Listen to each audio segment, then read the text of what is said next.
कुएं का पानी की कहानी, water in the well story in Hindi. एक किसान बहुत परेशान था। उसे अपने खेतों को सींचने के लिए पानी की जरूरत थी। इसलिए वह कई दिनों से अपनी जमीन के आसपास किसी कुएं की तलाश कर रहा था।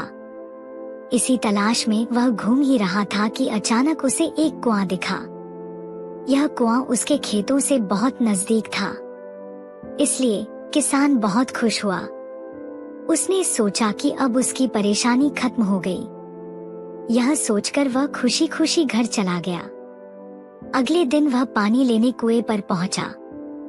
जैसे ही उसने कुएं के नजदीक रखी बाल्टी कुएं में डाली, वहां एक आदमी आ धमका।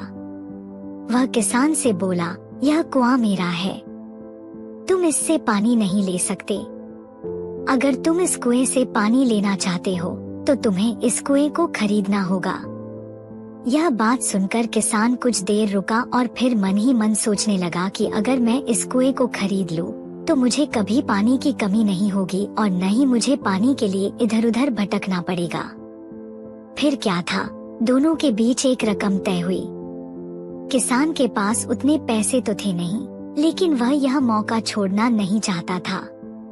इसलिए किसान ने उस आदमी को अगले दिन वह रकम देने का वादा किया और घर की ओर चल दिया। किसान के लिए कुआं खरीदने का यह अच्छा मौका था, इसलिए वह इस काम में जरा भी देर नहीं करना चाहता था। घर पहुंचते ही उसने अपने करीबियों और दोस्तों से इस बारे में बात की और कुएं के लिए तय हुई रकम का इंतजाम करने में जुट गया। थोड़ी भागदौड़ और कोशिश के बाद आखिरकार उसने वह रकम जमा कर ली। अब वह पूरी तरह से निश्चिंत हो चुका था कि उसे कुआं खरीदने से कोई नहीं रोक सकता। जमा हुए पैसों को लेकर वह फिर घर चल दिया। उसे बड़ी बेसब्री से इंतजार था कि कब रात खत्म होगी और वह कुआं खरीदने जाएगा। इसी सोच में वह पूरी रात सो नहीं सका। अगले दिन सुबह होते ही वह कुआं खरीदने निकल पड़ा। उस आदमी के घर पहुंच किसान ने उसके हाथ पर पैसे रखे और कुएं को खरीद लिया। अब तो कुआं किसान का हो गया था, तो फिर उसने पानी निकालने में देर नहीं की।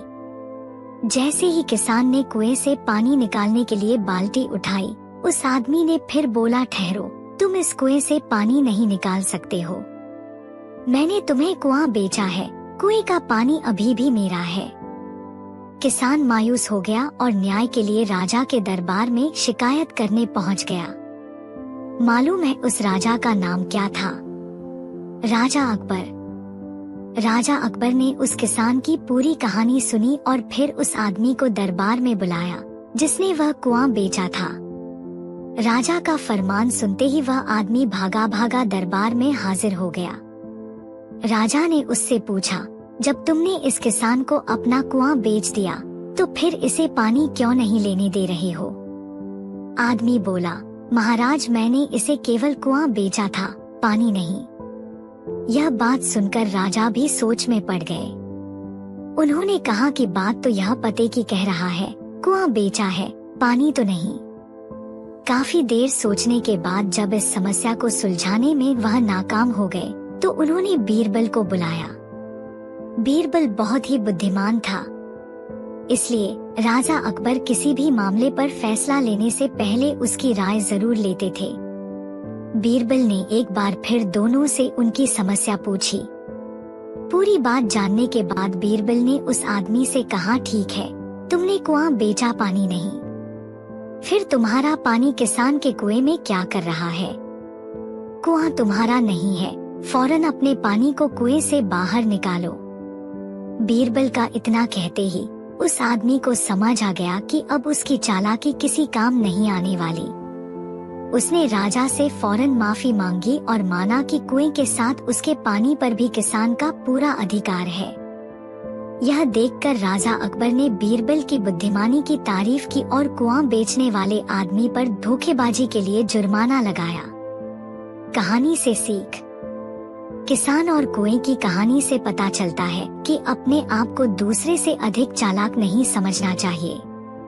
साथ ही धोखा देने की आदत से भी दूर रहना चाहिए, क्योंकि कोई ऐसा भी हो सकता है जो आपसे भी अधिक बुद्धि का इस्तेमाल करना जानता हो। ऐसे में आपका धोखा पकड़ा जाएगा और आपको अपने किए का भुगतान करना होगा, जैसे इस कहानी के अंत में कुआं बेचने वाले आदमी को करना पड़ा।